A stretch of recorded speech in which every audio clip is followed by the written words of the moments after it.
வணக்கம் உறவுகளே. இந்த வீடியோவில் நம்ம பார்க்க போகிற சமையல் நூட்கோல் சாப்ஸ் தாங்க. 5 நிமிஷத்தில் செஞ்சிடலாங்க. 2 நூட்கோல் இருந்தால் போதும். அட்டகாசமான சுவையில் இருக்கும். சப்பாத்தி, தோசை, இட்லி, சாதம் எல்லாத்துக்குமே மேட்ச் ஆகிற இந்த சாப்ஸ் பார்த்திங்கன்னா ரொம்பவே ஆரோக்கியமானதுங்க. சுகர் பேஷண்ட்டு, கட்டுக்கடங்காத சுகர் இருக்கிறவங்கலாம் நூட்கோல் காயை அதிகமாக எடுத்துக்கிட்டால் சுகர் கண்ட்ரோலில் இருக்குங்க. இது டேஸ்ட்டு பார்த்திங்கன்னா ஒரு நான்வெஜ் ஃப்ளேவரில் ஒரு காய் கிடைக்கிறதுல காயில் அந்த டேஸ்ட்டு வருதுன்னா நமக்கு வந்து காலிஃப்ளவருக்கு அப்புறம் சொல்லணும்னா அந்த நூட்கோல் தாங்க. இதை சாப்பிட்டவங்களுக்கு தான் தெரியும். 2 நூட்கோலை வச்சு 5 நிமிஷத்தில் செய்கிற இந்த சாப்ஸ் எப்படி செய்யணும்னு பார்க்குறதுக்கு முன்னாடி நம்ம சேனலுக்கு நீங்கள் இப்போ தான் முதல் முறையாக வர்றீங்கன்னா ப்ளீஸ் மறக்காமல் லைக் பண்ணி சப்ஸ்கிரைப் பண்ணிக்கோங்க. மறக்காமல் ஒரு ஹை பாயிண்ட் கொடுங்க. வாங்க எப்படி செய்யணும்னு பார்த்துடலாம். 2 நூட்கோல் காயுங்க நல்லா பிஞ்சு காயாக எடுத்து இதை நல்லா தோலெல்லாம் சீவிட்டு ரவுண்டாக கட் பண்ணிக்கோங்க. இதை வந்து குக்கரில் போட்டு ஒரே ஒரு விசில் விட்டுட்டோம்னா சீக்கிரமாக வெந்துடும். இது வேகிறதுக்குள்ளே நம்ம வந்து இதுக்கு வெங்காயம், தக்காளி இதெல்லாம் ரெடி பண்ணிடலாங்க. குக்கரை வந்து மூடி அடுப்பில் வச்சாச்சு. இதுக்கு வந்து சின்ன வெங்காயம் நான் ஒரு 100 கிராம் அளவுக்கு எடுத்திருக்கேங்க. தக்காளி 2 கிராம், இஞ்சி பூண்டு கொஞ்சம் இடித்து எடுத்திருக்கேன், கொத்தமல்லி, கருவேப்பிலை கொஞ்சம் எடுத்துருக்கேங்க. இது விசில் வந்துருச்சு. இது நல்லா வெந்துருச்சு. நம்ம அதை தண்ணியோடு தான் பயன்படுத்துகிறோம். எப்படி பயன்படுத்துகிறதுன்னு பார்க்கலாங்க. அடுப்பில் ஒரு வடைச்சட்டி வச்சுட்டு கொஞ்சமாக எண்ணெய் ஊற்றிக்கோங்க.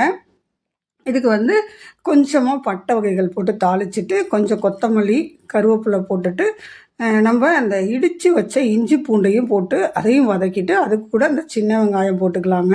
இதுக்கு பெரிய வெங்காயம் கூட சுவை நல்லாயிருக்கும். நான் வந்து எப்போதுமே சின்ன வெங்காயம் தாங்க பயன்படுத்துவேன். இதை வதக்கிட்டு நீங்கள் அரைச்சி அப்படியே பேஸ்ட்டாகவும் போடலாம். ஒரே ஒரு வரமிளகாய் போட்டிருக்கேங்க, ஜஸ்ட்டு ஃப்ளேவருக்காக தான். இதுக்கு மசாலாலாம் பார்த்திங்கன்னா பெருசாக ஒன்றும் தேவையில்லைங்க. நான் வந்து என்கிட்ட செட்டிநாட்டு கறிக்குழம்பு தூள் இருக்குது, அந்த மசாலா தான் போட போகிறேன். உங்களுக்கு வந்து மல்லித்தூள், மிளகாய்த்தூள் போட்டிங்கன்னா சோம்புத்தூள் கொஞ்சம் போட்டுக்கோங்க, மிளகுத்தூள் கொஞ்சம் சேர்த்துக்கோங்க. கரம் மசாலா போட வேண்டியதில்லை, ஏன்னா நம்ம பட்டை வகை தாளிச்சிருக்கோம். ரொம்ப சிம்பிளாக செய்கிற இந்த சாப்ஸை நீங்கள் ஒரு முறை செஞ்சு பாருங்களேன், டேஸ்ட்டில் அசந்து போயிடுவீங்க. இப்போ வெங்காயத்துக்கு இல்லைங்க, மொத்தத்துக்கும் இந்த டிஷ்ஷுக்கு தேவையான அளவு உப்பு போட்டாச்சு. ஆல்ரெடி வந்து நூட்கோல் வேக வைக்கும் போதே கொஞ்சம் கல் உப்பு போட்டு தான் வேக வச்சேன். இந்த வெங்காயம் சீக்கிரம் வதங்கிறதுக்காக மீதி தேவையான அளவு உப்பு அப்போவே சேர்த்துட்டேங்க. இது வந்து நீங்கள் வதக்கிட்டு அரைச்சி ஊற்றி செய்யலாங்க. அப்படி அரைச்சி ஊற்றுறீங்கன்னா கொஞ்சமாக ஒரு 10 தேங்காய், ஒரு 5-6 முந்திரியும் சேர்த்து வதக்குங்க. நான் நிறைய பேர்கள் இருக்கிறீங்க அப்படின்னா இதோட சுவையும் ரொம்பவே அட்டகாசமாக இருக்குங்க. பேஸ்ட்டாகவே அரைச்சி ஊற்றிக்கோங்க. நம்ம வீட்டில் பார்த்திங்கன்னா ஒரு 2 பேர் தான் இருக்கோம். அதனால் இதை நான் வதக்கி அரைச்சி ஊற்றி இந்த மாதிரியெல்லாம் செய்யலை. இது குழந்தைங்கள்லாம் இருந்தாங்கன்னா இதை அரைச்சி ஊற்றியே செஞ்சுருங்க இந்த சாப்ஸு. அப்போ தான் இன்னும் சுவை கூடுதலாக இருக்கும். கிரேவி வந்து கொஞ்சம் கூடுதலாக கிடைக்கும். அரைச்சி ஊற்றும் போது எனக்கு கம்மியான குவான்டிட்டி போதுங்கிறதுனால நான் அரைக்கலைங்க, சும்மா வதக்கிட்டு தான் செய்கிறேன். இப்போ வெங்காயம் நல்லா வதங்கிடுச்சு. இப்போ தக்காளியும் சேர்த்துடலாம். நல்லா நான் பெரிய தக்காளியாக ஒரு தக்காளி தாங்க சேர்த்துருக்கேன். இதையும் போட்டு நல்லா வதக்கலாம். ஆல்ரெடி நம்ம உப்பு போட்டதுனால இந்த தக்காளி வந்து நல்லா மசிஞ்சு வரணும். மசிஞ்சு வர்ற அளவுக்கும் அந்த வெங்காயம் நல்லா கோல்டன் கலர் வர்ற அளவுக்கும் வதக்கி விட்டால் போதும். அரைக்க போகிறீங்க பேஸ்ட் அப்படின்னா இந்த சமயத்தில் ஒரு 5-6 முந்திரி, ஒரு தேங்காய் பத்தையை சேர்த்து இந்த பேஸ்ட்டை அப்படியே அரைச்சிட்டு அது கூட நீங்கள் வந்து நூட்கோலை லைட்டாக வதக்கிட்டு அந்த பேஸ்ட்டை ஊற்றி செய்யுங்க. நிறைய குவான்டிட்டி செய்கிறீங்கன்னா நீங்கள் அரைச்சி ஊற்றிங்கன்னா கிரேவி வந்து உங்களுக்கு நிறைய கிடைக்கும். எனக்கு வந்து குவான்டிட்டி கம்மியாக தான் தேவை, அதனால் நான் அரைச்சி ஊற்றலை. இப்போ நம்ம குக்கரில் வேக வச்ச நூட்கோலுங்க. நூட்கோலை வந்து இந்த சாப்ஸுக்கு இந்த மாதிரி ரவுண்டாக கட் பண்ணுங்கள். ரொம்பவே சூப்பராக இருக்கும். நல்லா பிஞ்சு நூட்கோலுங்க இது. நூட்கோல் பார்த்திங்கன்னா நிறைய பேருக்கு இந்த கட்டுக்கடங்காத சுகர் இருக்கிறவங்களுக்கு அடிக்கடி உணவில் சேர்த்துக்கங்க. இப்போ வந்து நம்ம மசாலாங்க, நான் வந்து நம்ம கறிக்குழம்பு தூள் தான் போட்டிருக்கேன். செட்டிநாட்டு கறிக்குழம்பு தூள்னு ஆல்ரெடி வீடியோ போட்டிருக்கேன், தேவைப்படுறவங்க செக் பண்ணி பாருங்கள். அந்த மசாலா இல்லைன்னா மட்டன் மசாலா 1 ஸ்பூன் போட்டுக்கோங்க.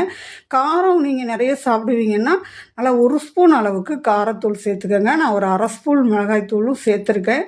இது எல்லாத்தையும் சேர்த்து நல்லா வதக்கிட்டு எல்லா மசாலாவும் ஒன்று சேர்ந்து வந்து நமக்கு மிக்ஸ் ஆகணும், அவ்வளோதான். இப்போ நீங்கள் பேஸ்ட்டாக அரைச்சி ஊற்றுனீங்கன்னு வச்சுக்கோங்களேன், இந்த நூட்கோல் வேக வச்ச தண்ணியை மட்டும்தான் நம்ம சேர்க்கணும். எக்ஸ்ட்ரா தண்ணி சேர்த்திங்கன்னா டேஸ்ட்டு அவ்வளோவா நல்லா இருக்குது. இது வந்து திக்காக இருக்கணும். இந்த கிரேவி வந்து நல்லா திக் திக்காக இருந்தால் மட்டும்தான் சூப்பராக இருக்கும். இல்லை நான் இட்லி தோசை கூட வச்சு சாப்பிட போகிறேன்னா கொஞ்சம் தண்ணி கூட ஊற்றிக்கோங்க.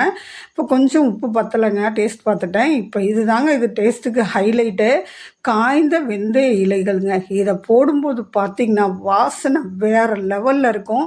நீங்கள் மட்டும் இதே மெத்தடில் ஒரு முறை செஞ்சிட்டிங்கன்னா உங்கள் வீட்டில் இட்லி தோசைக்கு சப்பாத்திக்கு வேறு எந்த சைட் டிஷ்ஷும் செய்ய மாட்டீங்க. இதைத்தான் அடிக்கடி செய்வீங்க. அந்தளவுக்கு அட்டகாசமான ஒரு சுவையில் இருக்குங்க.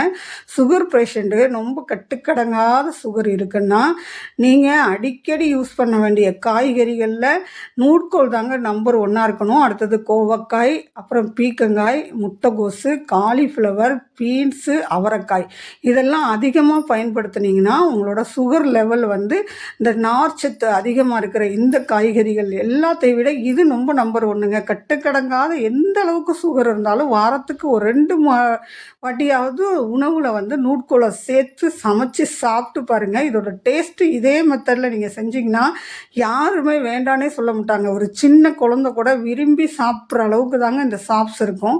பயன்படுத்தி பாருங்கள். சுகர் பேஷண்ட் இருக்காங்கன்னா அடிக்கடி நூட்கோல் காயை உங்கள் வீட்டில் செய்யுங்க.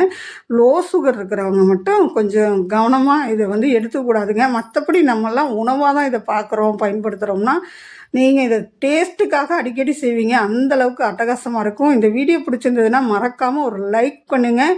ரொம்ப பிடிச்சதுன்னா ஒரு ஹை பாயிண்ட் கொடுங்க. சப்ஸ்கிரைப் பண்ணாமல் யாராவது நம்ம வீடியோஸ் பார்த்தீங்கன்னா மறக்காமல் சப்ஸ்கிரைப் பண்ணி ஃபாலோ பண்ணுங்கள். உங்கள் சப்போர்ட்டு எந்தன்னைக்கும் நமக்கு தேவைங்க. Thank you so much for வாட்சிங்க. இந்த வீடியோ பிடிச்சிருந்ததுன்னா மறக்காமல் லைக் பண்ணி சப்ஸ்கிரைப் பண்ணுங்கள்.